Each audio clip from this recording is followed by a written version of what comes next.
Ok, super. Donc c'est parti. Alors parfois dans ces réunions, il y a des gens qui doivent partir, qui suivent pas la réunion en entier. Donc je vous ai mis d'emblée la to-do list et je reviendrai dessus. Mais voilà, en quelques mots, je vais quand même voilà partager avec vous.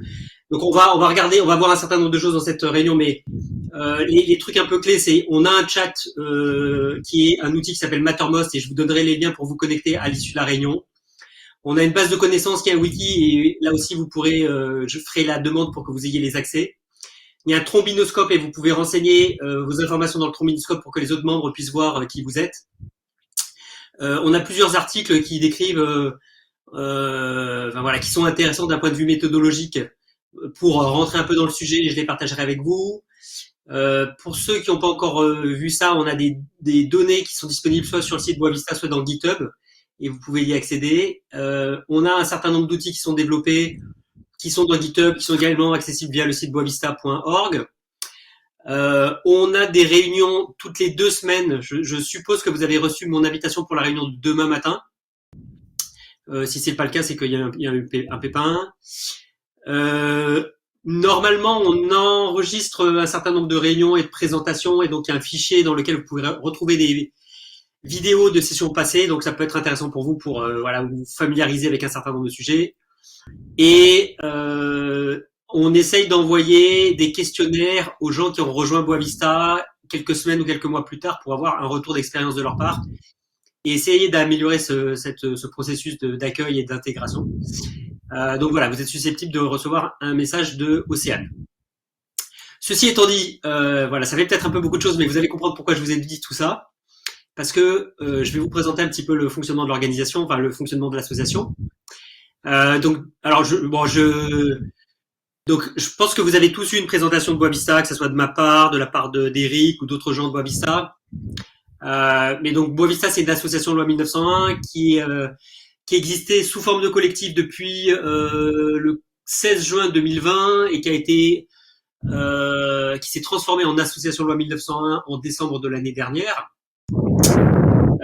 C'est une association dans laquelle il y a 2 coprésidents. Voilà, moi je suis coprésident avec Éric Fourboul. Il y a également un conseil d'administration avec 6 hommes et 6 femmes, un trésorier et une co-trésorière. Enfin voilà. Donc il y a une structure qui est en place et les objectifs de l'association, c'est, enfin la mission de l'association, c'est d'aider les organisations à évaluer, à piloter l'impact environnemental du numérique de façon simple, rapide et fiable. Alors je fais juste une petite pause parce que qui a un micro qui est ouvert et qui souffle dessus, ça fait un petit peu de bruit. Donc si vous reconnaissez, si vous pouvez couper le micro, c'est cool. Et donc au-delà de cette mission, on a la mission, elle est réalisée à travers plusieurs objectifs. Voilà, elle se décompose en 3 grands objectifs. Vous les connaissez sans doute, mais tant pis, je vais les rappeler. Il y a un macro-objectif, on va dire, qui tourne autour de la co-création de communs qui manquent dans l'écosystème. C'est notamment des choses autour des méthodologies d'évaluation, autour des données, autour des outils, des logiciels. Il y a un autre sujet qui est moins traité aujourd'hui, qui tourne autour de la standardisation de ces communs et de leur adoption par l'écosystème. Et donc là, c'est un travail qu'on essaie de structurer de plus en plus, de connexion avec les autres organisations clés qui travaillent dans l'écosystème français ou international pour partager avec eux, enfin partager avec ces organisations ce qu'on fait et nous aussi nous nourrir de ce qu'elles font et essayer de voir un peu comment on peut capitaliser sur les travaux de tous et puis essayer de on va dire converger sur des méthodologies, sur des données et des outils qui seraient utilisés de façon un peu transverse et généralisée quoi. Au sein de cet objectif-là, il y a aussi un travail autour de la réglementation, avec à la fois du monitoring des réglementations, mais aussi on essaie de contribuer aux réglementations qui peuvent être construites, se développer en France. Pour l'instant, enfin voilà, sur les réglementations, on essaie d'influer uniquement en France à ce stade. Mais de façon générale, voilà, là, tous sur ce volet. Enfin, d'ailleurs, en fait, comme le reste de l'activité de Boavista, aujourd'hui, on est très franco-français, mais on essaye progressivement de s'élargir à l'Europe et à l'international. Ensuite, il y a un 3e objectif qui est évidemment super important, c'est que si on a des communs, des outils, des données, des méthodos qui sont solides et qui sont reconnus par tous, voilà, qui sont standardisés, si on les propage pas dans les organisations, notre travail il sert à rien, quoi. Donc le dernier objectif qu'on essaye de pousser, c'est voilà, cette notion de propagation au sein des organisations, d'intégration, d'utilisation, d'exploitation par les organisations. Et donc là, il y a des activités autour de la communication externe de Boavista et qui nécessitent d'être bien améliorées parce qu'on n'est pas bon en communication. Il y a des choses autour notamment d'argumentaires sur étagère qu'on peut donner à des collaborateurs d'organisation pour qu'ils puissent secouer un peu leur département, leur équipe, ou plus largement l'organisation, sur des sujets autour de l'évaluation de l'impact, sur la réduction d'impact, sur la sobriété numérique de façon générale. Il y a aussi des choses sur lesquelles on travaille qui sont des formations, enfin voilà, des petits modules de formation. Il y a des choses aussi autour des bonnes pratiques ou des audits de maturité des organisations. Voilà, donc il y a tous ces objectifs qu'on essaye de développer. Et tout ça, ça s'appuie sur la communauté. C'est une communauté de bénévoles. Voilà, je suis bénévole et tous les gens qui sont dans Boavista sont bénévoles. Et voilà, on est conscient du fait que c'est pas facile de dégager du temps, mais néanmoins, on est heureux de voir qu'il y a un certain nombre de gens qui arrivent à le faire et qui, à la fois, apportent du dynamisme, de l'aide, des compétences, plein de choses en Boavista et qui aussi profitent de ce qui se passe dans Boavista et de l'écosystème qui est là pour, à titre personnel, au titre de leur travail ou même pour leurs clients. Voilà, je pense qu'a priori ça vous connaissiez parce que c'était des trucs qu'on raconte à la fois dans les présentations générales et puis dans les réunions du vendredi. Mais je voulais remettre un petit peu ce contexte. Donc en termes de gouvernance, je vous en ai déjà parlé un petit peu. Donc voilà, donc Boavista est une association loi 1901 avec un conseil d'administration, des coprésidents. Pour l'instant, c'est le premier conseil d'administration de l'association, mais normalement, il est renouvelé tous les 2 ans et donc a priori, il sera renouvelé en décembre 2024, si je dis pas de bêtises. On essaye de prendre des décisions de façon collégiale, voilà, avec on va dire des process aussi démocratiques que possible. Mais voilà, comme on est une jeune association et qu'on n'a pas forcément une super expérience non plus, on construit, on apprend en marchant, quoi. Au niveau de la, on va dire de l'animation de la communauté, voilà, des échanges avec la communauté, on a un outil qui est un outil de chat qui s'appelle Mattermost, auquel je vous donnerai accès. Mattermost, c'est un outil un petit peu du type Slack, voilà, mais qui est open source et gratuit, dans lequel il y a des canaux. Et je crois qu'après, je vais vous donner vous verrez un peu dans les slides à quoi ça ressemble, quoi. Et donc voilà, je vous enverrai les liens pour vous connecter à Mattermost. Et donc je vous encourage à aller vous présenter dans le canal Bienvenue et vous pourrez faire connaissance avec d'autres membres à travers Boavista. On a, je vous l'ai dit tout à l'heure, des réunions toutes les 2 semaines le vendredi. Donc il y a une réunion demain matin. Les réunions en fait sont structurées en 2 parties. La première partie c'est plutôt on fait un point sur la veille, sur les actualités de chacun, on accueille les nouveaux et je pense que certains d'entre vous se sont déjà présentés à travers ces réunions. On fait un point sur les chantiers, donc tous les sujets que j'ai évoqués tout à l'heure, il y a des chantiers, des responsables de chantier et puis des fiches qui présentent ces chantiers. Et en général, la deuxième partie des réunions, c'est une présentation sur des sujets un petit peu de fond. Voilà, il y a eu des choses autour de l'impact environnemental, les impacts environnementaux importés, notamment l'impact des data centers qui sont opérés à l'étranger mais qui sont utilisés en France. Il y a eu des choses sur l'intelligence artificielle, il y a eu des choses sur l'impact environnemental de sites web de contenu. Il y a eu des choses aussi qui sortent un peu du cadre de Boavista parce que ça nous paraissait intéressant d'élargir un peu notre cadre de pensée, notamment voilà, Eric a fait à un moment donné une présentation sur le cycle de vie de l'eau, voilà, les process de traitement de l'eau, etc., qui est un sujet qui a peut-être 10 ans de maturité, 10 ans d'avance en termes de maturité par rapport au numérique. Enfin voilà, le numérique est probablement une industrie qui est en retard par rapport à beaucoup d'autres industries et donc c'est intéressant de voir ce qui se passe dans d'autres contextes. Voilà. Alors ça c'est l'outil, c'est Mattermost dont je vous ai parlé tout à l'heure. Donc je pense que je suppose que peut-être tous vous utilisez des outils de ce type-là, ou en tout cas beaucoup d'entre vous, mais voilà, c'est assez classique. Un espace central dans lequel vous avez des messages, vous pouvez répondre. Sur le côté droit, c'est le fil de discussion d'un des messages. Et à gauche, vous avez une série de canaux qui correspondent au chantier, voilà, aux différentes activités de Boavista. Voilà, donc comme tout Système de chat classique, vous pouvez poster des messages textes, vous pouvez mettre des photos, des liens, etc., etc. Alors il y a beaucoup, je sais pas pourquoi j'ai autant de screenshots. Alors, en fait, au-delà d'être purement un outil de chat, Mattermost a des fonctions intéressantes et notamment il y a des fonctionnalités, on va dire, qui a des fonctionnalités de gestion de projet ou de board, voilà, qu'on utilise un petit peu. Donc ça, c'est des choses que vous pourrez utiliser aussi, soit parce qu'il y a un chantier qui les utilise, soit parce que vous-même vous voulez voilà, essayer d'organiser des réflexions, des discussions, des activités ou un chantier même avec d'autres gens. Donc voilà, vous sachez que vous pouvez faire ça. Il y a des onglets en haut, je sais plus exactement, mais normalement ils sont sur la partie haute de Mattermost quand vous vous connectez. Je vous l'ai dit brièvement aussi tout à l'heure, on a un wiki. Donc le wiki, c'est la base de connaissances de Boavista. Il y a plusieurs sections qu'on voit sur la gauche. Alors évidemment, il y a un accueil qui présente notamment les documents les plus consultés ou les plus fréquemment mis à jour. Il y a un moteur de recherche. Et ensuite, il y a des choses autour de l'organisation, des méthodologies d'évaluation. Il y a différentes ressources. Il y a des choses autour de la veille. Voilà. Donc tout ça, c'est structuré aussi bien que possible. Et on essaye de garder voilà, d'avoir une structure qui est un peu bien entretenue et bien rangée, mais c'est pas, parfois c'est un petit peu le bazar néanmoins, il faut bien l'avouer.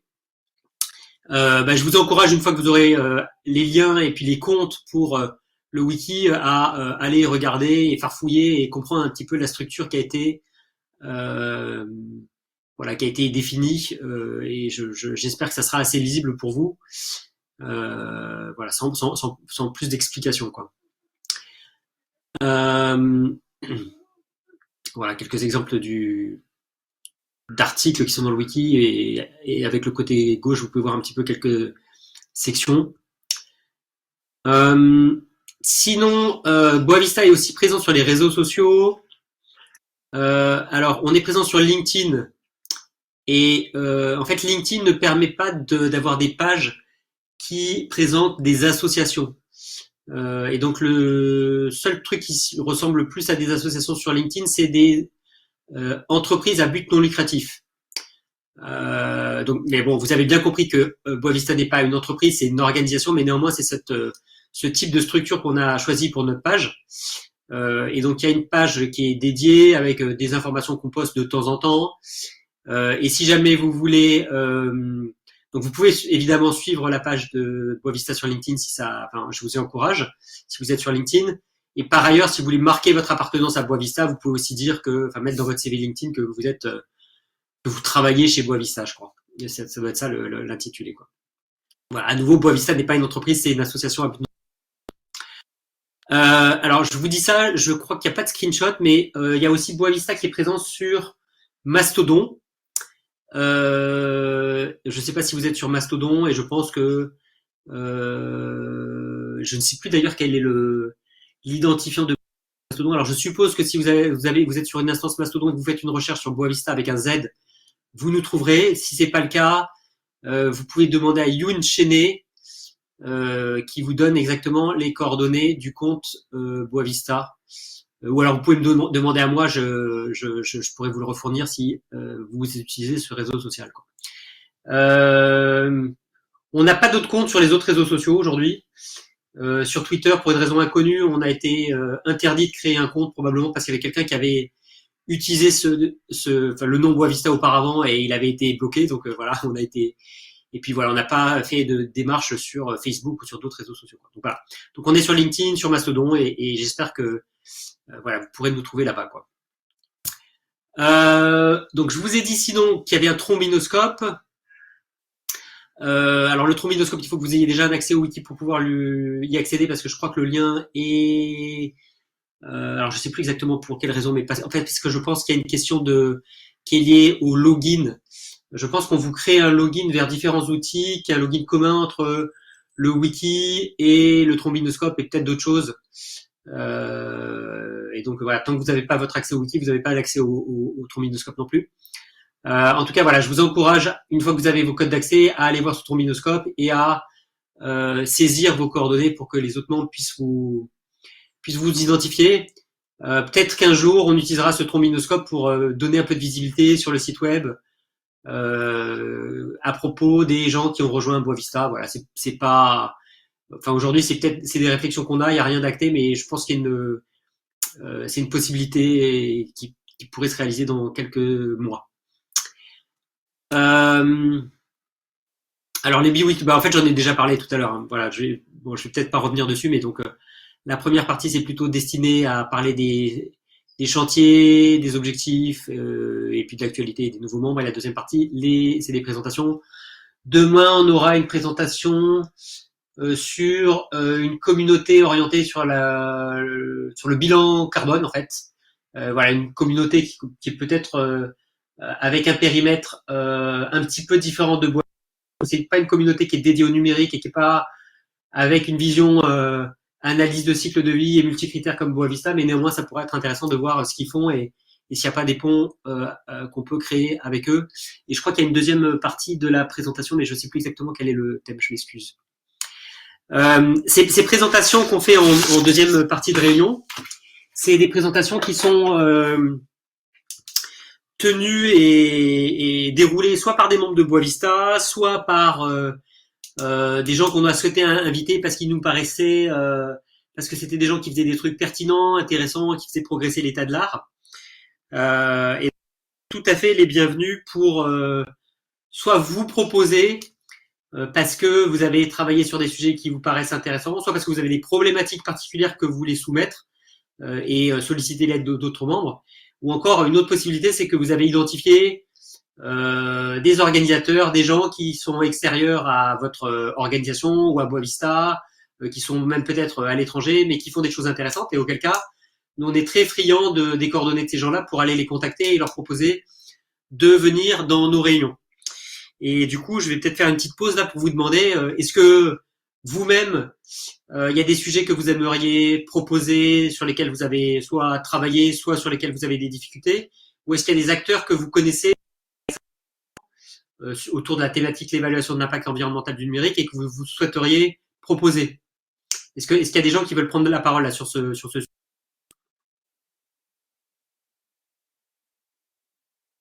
Là, pour l'instant, je pense que de notre côté, pas spécialement de sujet. Et on verra au fur et à mesure qu'on découvre un peu le contenu de l'association, il y aura sûrement des idées qui viendront. Ouais, d'accord, ça marche. Bon. La semaine dernière, il y avait une présentation sur l'empreinte du cloud. Et c'était un sujet qui m'avait vachement intéressé et ce serait très intéressant de l'approfondir. Mais de nouveaux sujets à présenter, non, pas encore.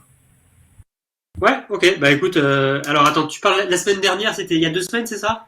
Oui, il y a 2 semaines, pardon, vendredi, hein, il y a 2 semaines. Alors, il me semble qu'il y a 2 semaines, c'était Youn qui avait parlé de l'impact des sites web de contenu, mais peut-être que il y avait peut-être d'autres gens qui avaient.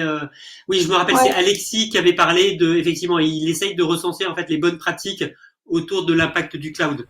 Donc, si tu veux, je te mettrai en relation avec lui si tu l'as pas identifié et tu pourras continuer à discuter avec lui. Ok, bah super. Ça marche.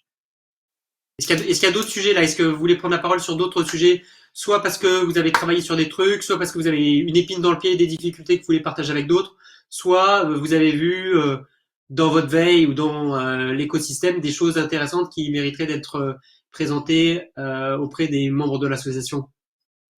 Oui, moi, si je peux prendre la parole. Oui. Ouais, vas-y, Julien. Ouais.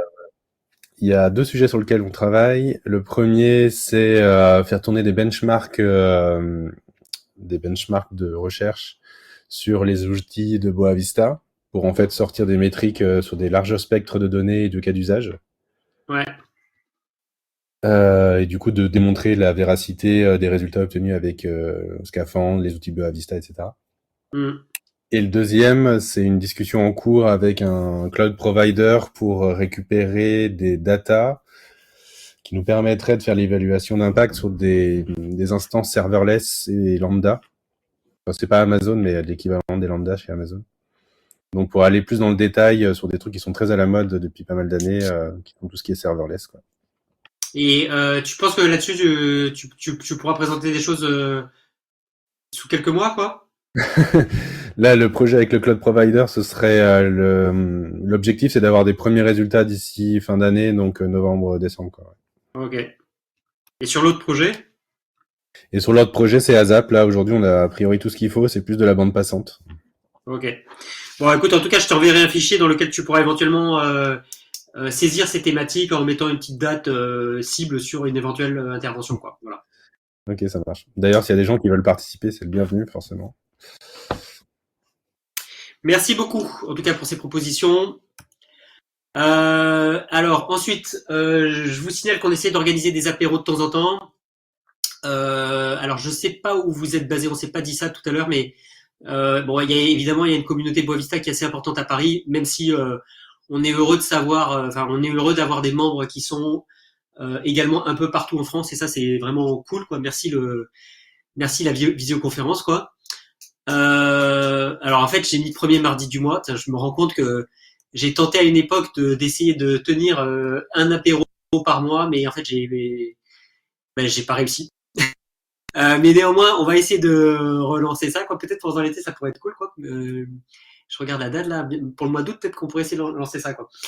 Voilà. En tout cas, si vous êtes vers Paris, vous serez les bienvenus. Si vous n'êtes pas à Paris, ce que j'essaye de faire à chaque fois, c'est de voir où est-ce qu'il y a des zones où il y a plusieurs membres qui sont les uns à côté des autres, des clusters, quoi. Et j'essaye de mettre en relation les gens sur place pour qu'ils puissent au moins se rencontrer, éventuellement organiser des apéros de façon autonome. Voilà, c'est toujours sympa de connaître en vrai des gens avec qui on échange de façon numérique, quoi. Et voilà. Donc à Paris, en général, les apéros, c'est plutôt vers Châtelet et Halles parce que c'est un point central qui est pratique pour tout le monde. Voilà, c'est soit au Central Park Paris, qui est un bar à côté de Châtelet, soit au Bigot, qui est également un autre bar qui est à côté. Ceci étant dit, je vais vous faire un petit focus sur les différents chantiers pour vous donner un peu de visibilité.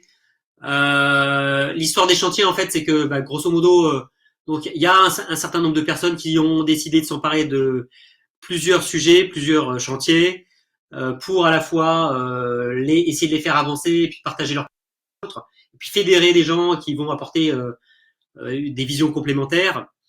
Voilà, Boavista, c'est une asso qui est évidemment, tout ce qui se passe est intéressant c'est intéressant d'écouter ce qu'il dit, d'assister aux réunions du vendredi, mais je pense que c'est une association qui aura vraiment de la valeur pour vous si vous vous impliquez dans ces chantiers, si à la fois vous contribuez, et évidemment si vous profitez de ces chantiers, quoi. Mais je vous encourage vraiment à prendre les quelques semaines qui suivent votre arrivée dans l'asso pour essayer de contacter un peu les responsables de chantier, comprendre ce qu'ils font, ce qui se passe dans chacun des chantiers, et voir si un chantier qui vous convient, pour vous impliquer. Et peut-être qu'en fait, il n'y a aucun chantier qui vous convient, mais peut-être qu'il y a des sujets que vous souhaiteriez pousser, qui sont des chantiers qu'on n'avait pas identifiés, des sujets qu'on n'avait pas identifiés. Et donc, vous avez aussi tout à fait la possibilité, et je vous encourage à suggérer des nouveaux sujets, suggérer des nouveaux chantiers, et si ça vous dit, si vous vous sentez, à fédérer d'autres membres autour de vous, lancer un appel pour essayer de monter ces nouveaux chantiers. En tout cas, sur les chantiers qui existent aujourd'hui, ils sont tournés autour de sujets dont j'ai déjà parlé. Donc, autour des méthodos, il y a un espèce de méta-chantier qui essaye d'organiser des travaux pour, on va dire, consolider des éléments de méthodologie autour de l'évaluation de l'impact de systèmes d'information, l'évaluation de l'impact d'applications web ou de sites web de contenu, l'impact de cloud, soit d'un point de vue provider, donc provider qui veut afficher ses impacts à ses clients, soit d'un point de vue client qui se pose des questions dans des contextes où les données sont pas forcément disponibles, par exemple sur du SaaS. Il y a également des réflexions autour de tout ce qui est machine learning et intelligence artificielle, et il y a également des réflexions autour de l'IoT, l'Internet des objets. Donc ça, c'est sur les méthodos. Sur les données, il y a un travail qui a été fait, qui est un travail de consolidation de données qui viennent plutôt de constructeurs informatiques. C'est un travail intéressant que vous pouvez d'ailleurs consulter à travers les outils qui sont sur le site Boavista. Sur Boavista, il y a je crois que j'en parle peut-être un peu plus loin, une page qui s'appelle DataVista, qui est un outil qui vous permet de sélectionner un certain nombre d'équipements ou de configurer des équipements, de paramétrer de façon théorique des équipements et de voir quels sont leurs impacts environnementaux. Alors juste, je vous mets en garde sur les données qui viennent des constructeurs informatiques.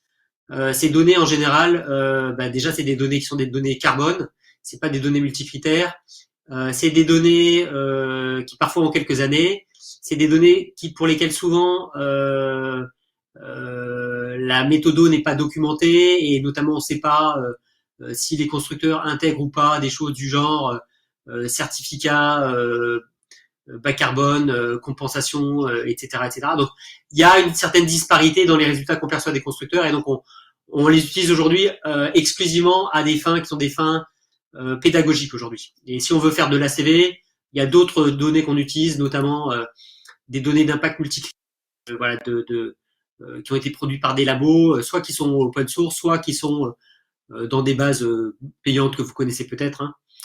Mais donc voilà, en tout cas, les données constructeurs, je vous encourage à faire attention à ces données-là, même si elles sont intéressantes. Troisième chantier important chez Boavista, c'est un chantier autour des outils. Alors on appelle ça outils, mais c'est des logiciels en fait. Hein. C'est des logiciels et c'est essentiellement des profils plutôt développeurs qui travaillent sur ces chantiers. Donc le logiciel principal, qui est un petit peu la colonne vertébrale de ce qui est développé chez Boavista, c'est un outil qui s'appelle Boavista API. Donc c'est une API, donc voilà, un outil auquel on peut donner à manger des caractéristiques techniques d'équipement et notamment de serveurs. Et cette API, elle renvoie en retour les impacts environnementaux, multicritères, multi-étapes de ces équipements. Voilà, initialement, il y avait que les serveurs et ensuite, petit à petit, cette API, elle s'enrichit avec d'autres types d'équipements, avec des données qu'on essaye d'actualiser, de vérifier. Voilà, donc c'est l'outil principal qu'on développe et autour de cet outil principal, il y a plusieurs autres outils qui se sont constitués, notamment un outil qui s'appelle Cloud Scanner, qui est un outil qui va aller scanner un portefeuille de compte AWS par exemple et qui va évaluer les impacts de chacune des instances de ce portefeuille de AWS. Alors ensuite il y a des limites parce que par exemple sur AWS c'est pour un certain nombre d'instances, c'est pas toutes les instances qui sont gérées, etc. Mais bon voilà. Néanmoins c'est extrêmement utile dans pas mal de cas quoi. Et puis il y a d'autres projets par exemple comme Energista qui est un projet qui vise à benchmarker la consommation électrique de serveurs dans un certain nombre de configurations techniques, d'usage, etc. pour faire des profils de consommation électrique dans les cas où on n'a pas accès à des données de bas niveau sur la consommation électrique, notamment cloud. Tout ça pour consolider, pour améliorer l'évaluation de l'impact dans les outils qu'on propose. Quoi. Donc il y a ces chantiers autour des outils, et puis ensuite il y a des choses aussi qu'on a mis en support. Et ben support c'est ce que je fais aujourd'hui finalement. C'est tout ce qui permet de faire fonctionner l'association. Et donc ça veut dire à la fois accueillir, enfin on va dire donner de l'information aux gens qui s'intéressent à Boavista, les accueillir, les questionner aussi un petit peu, leur présenter le fonctionnement, s'assurer qu'ils s'intègrent bien, éventuellement proposer de la formation, voilà, ou organiser la communication interne-externe. C'est également s'assurer que tous les outils qu'on a mis en place pour bien collaborer, ils fonctionnent correctement et éventuellement mettre en place de nouveaux outils si on a besoin. Et puis il y a également des problématiques un petit peu nouvelles pour nous, mais qui commencent à arriver, du genre comment on constitue une association, comment on rédige un règlement intérieur, comment on gère la trésorerie, etc., etc., etc. Donc là aussi, on a besoin d'aide. Vous êtes tout à fait les bienvenus pour nous rejoindre sur ce genre de sujet. Donc il n'y a pas, tous les sujets, tous les chantiers sont ouverts à contribution. Quoi. Et puis, et je l'ai pas dit là, mais il n'y a pas forcément besoin d'avoir une expertise technique super pointue pour pouvoir s'impliquer dans l'association.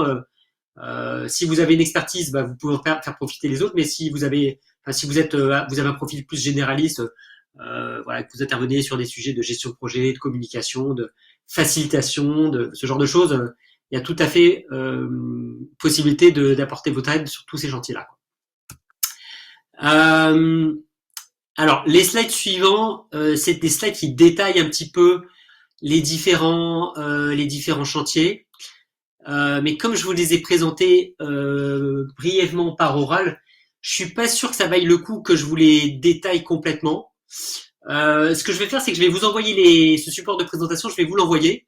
Et du coup, vous pourrez regarder un peu les fiches chantiers. Ça vous permettra peut-être d'avoir un petit peu plus de matière que ce que je vous ai dit. Mais sachez que, par exemple, ces fiches chantiers, pour ceux qui étaient là il y a 2 semaines, c'est les fiches qui servent un petit peu de support à la présentation, à la discussion lors des revues des chantiers dans les réunions du vendredi. Et demain, il y a une partie de ces fiches qui seront revues et qui seront représentées, approfondies. Et évidemment, vous êtes les bienvenus, peut-être maintenant à la fin de ma présentation, mais aussi demain pour poser des questions et essayer de comprendre mieux qui fait quoi, quels sont les objectifs, etc. En tout cas, sachez que pour ces fiches, la structuration, elle est, on a essayé d'avoir une structuration qui est la même pour toutes les fiches. En bas, c'est les trucs qui sont un petit peu intemporels sur le chantier. Hein. C'est donc la raison d'être du chantier, pourquoi on a lancé ce chantier, quels sont les grands objectifs du chantier, quelle est l'approche et la méthodologie qui a été développée pour ce chantier. Et en haut, c'est plutôt les trucs qui sont actualisés toutes les 2 semaines, tous les mois ou tous les 3 mois. Donc c'est ce qui a été réalisé, qu'est-ce qu'on fait dans les semaines qui viennent, est-ce qu'il y a des besoins d'aide et de quels besoins d'aide, quelle est la nature des besoins d'aide. Et donc voilà, j'espère qu'à travers ces informations, vous comprendrez bien, vous comprendrez mieux quels sont les chantiers, qu'est-ce qui se passe, qu'est-ce qui a été réalisé, quelles sont les actions en cours, et puis aussi, est-ce que vous pouvez apporter de l'aide compte tenu des recherches des gens qui sont dans le chantier. Donc, par exemple, là, sur ce chantier, c'est un chantier qui est assez large, qui tourne autour de tout ce qui est notamment accueil des nouveaux, autour de la communication, autour de la formation et l'amélioration continue. Donc, c'est un chantier qui est porté par Océane. Donc, en haut à droite, il y a le nom de la personne qui porte le chantier ou du binôme ou du trinôme qui porte le chantier. Nous, on encourage les gens à être plutôt en mode binôme ou trinôme parce qu'on sait qu'il y a des fluctuations dans la disponibilité des gens, quoi. Il y a une date de mise à jour aussi sur cette fiche, donc vous savez si la fiche elle est récente ou pas, quoi. Et puis là, on voit par exemple que Océane, elle a besoin de graphistes pour l'aider sur des posts LinkedIn pour la communication. Il y a des besoins d'action sur l'onboarding. Donc elle a pas détaillé exactement les actions, mais voilà, il y a plusieurs actions nécessaires pour améliorer l'onboarding. Il y a besoin de gens qui s'impliquent sur l'évolution du site web. Notre site web, je pense que maintenant il a 2 ans, on l'a pas tellement actualisé depuis et on aurait bien besoin de faire une petite mise à jour, un petit dépoussiérage, quoi. Donc voilà, dans le cadre de ce chantier, Océane fait un appel à la contribution. Et puis voilà, elle annonce les nouvelles personnes qui ont rejoint ce chantier. Donc ça, c'est sur le chantier, onboarding, communication, formation, etc. Sur les données, pareil, il y a également un certain nombre de choses qui ont été documentées à la fois en termes d'objectifs, de raison d'être, de méthodo, et puis du réalisé, et ainsi de suite. Alors là, bon, j'ai masqué des trucs. Je pense que David va actualiser son chantier, cette fiche peut-être pour demain. Alors donc en fait, je mentionne le fait que je mentionne la réunion de demain. En fait, dans les réunions du vendredi, à chaque fois, on a des supports de présentation. Et donc, il y a ces fiches chantiers qui sont mises à jour et puis vous pouvez accéder facilement au support de présentation de ces fiches chantiers ou de la réunion. En général, les supports, je les partage dans le chat, quoi.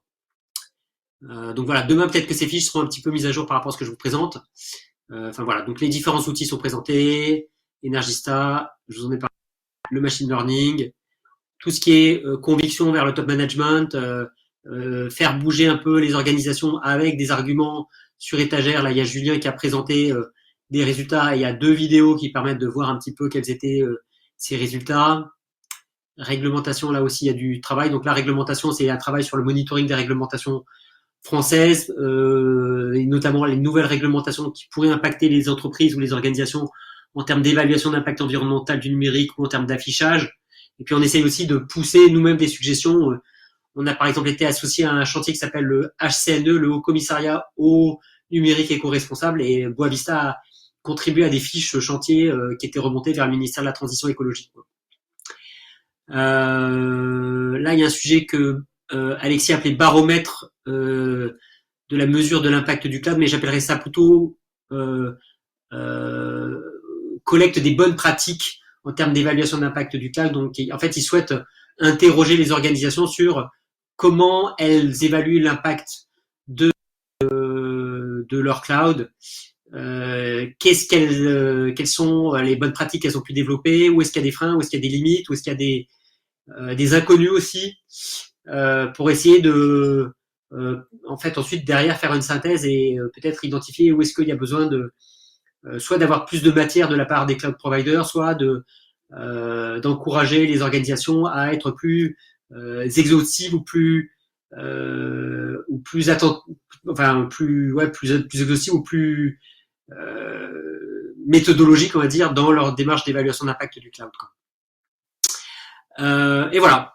Donc c'était à peu près tout ce que je voulais vous raconter. Donc je reboucle avec les premiers points d'action là sur le chat, etc. Mais tout ça, je vais vous le mettre dans un mail de récap que je vous enverrai avec la présentation. Et puis à partir de là, vous pourrez rejoindre le chat, vous présenter et interagir avec les différents membres. Et à partir de là, vous serez voilà, vous serez autonome pour aller voir spontanément les autres membres ou les responsables de chantier pour essayer de comprendre ce que fait chacun.